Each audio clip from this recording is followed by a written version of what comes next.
Hello there friends, and welcome to my first weekly mobile Final Fantasy update, this week in Final Fantasy Mobile, where I'll be covering news, announcements and updates exclusively for the big mobile Final Fantasy games, that is Record Keeper, Brave Exvius, Mobius and pretty soon Opera Omnia 2.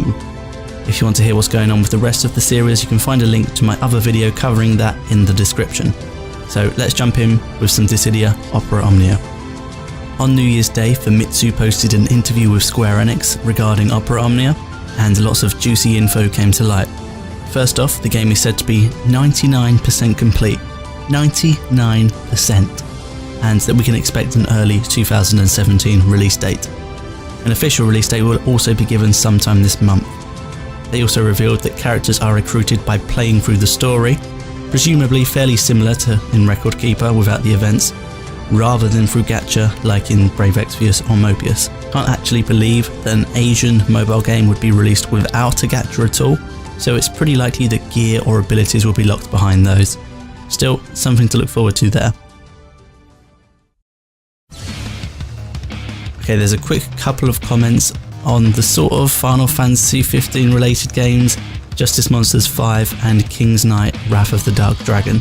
So Justice Monsters 5 is the pinball minigame that you can play in Final Fantasy 15, but it's also available for mobile devices. Well, after 7 months the game will be ending service, and that's on the 27th of March. The game was pretty bad, it had a botched launch, bad monetization, and it ran pretty badly on most devices. Overall, it was just a bit of a mess. If you want to play the game still, you may as well do it inside of Final Fantasy 15. We've also had news that King's Knight Wrath of the Dark Dragon, which isn't strictly related to Final Fantasy 15 but it is mentioned repeatedly in the game by Prompto, was delayed to an unspecified date in 2017. I actually tried the alpha of this game a little while ago and thought it was pretty horrific.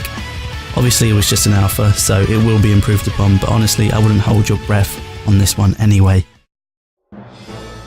Okay, so here is the biggest story of this week. It's almost impossible to miss, but Ariana Grande, the singer, is going to be a playable character in Final Fantasy Brave Exvius, and to a fair bit of criticism. The pop star tweeted the announcement herself. She's got her own sprite in her little latex bunny getup.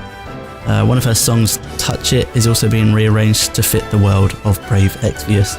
Some people have been going off the rails, some claiming that Gummy and Square have sold out, others that the lore has been ruined, and others using the old slippery slope and suggesting things like Donald Trump should be added in next. Though the last one probably wasn't 100% serious.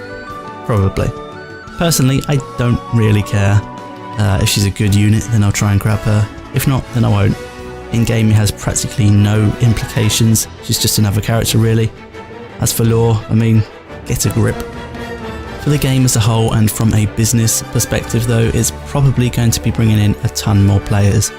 Brave Exvius has just been exposed to a huge number of people, typically younger women who are a massive portion of the mobile gaming market that probably have never even heard of the game.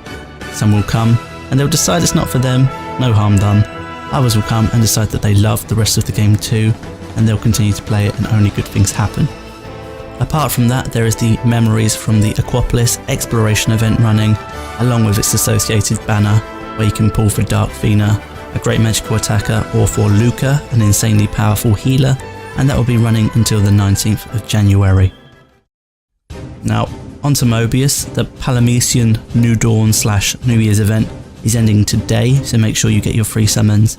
January the 10th sees the release of Chapter 4 Prologue, A New Light, and January the 12th will see a switch in the Dissidia event, so the summonable cards transition from Ranger to Warrior, and the legendary job from Mythic Ninja to Mythic Knight. Other than that, all's quiet on the Mobius front. Finally, Record Keeper is business as usual. Tons of events going on at the moment with their associated banners. Ward of the Four Crystals ends later today, the Final Fantasy V Heir of the Dawn event and the Final Fantasy XIV Lady of the Vortex event are both ending on the 11th of January.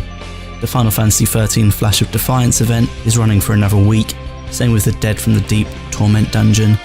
We'll also probably be seeing the Final Fantasy IX Where the Heart Lies event in the next couple of days. And that wraps up the mobile side of Final Fantasy for now.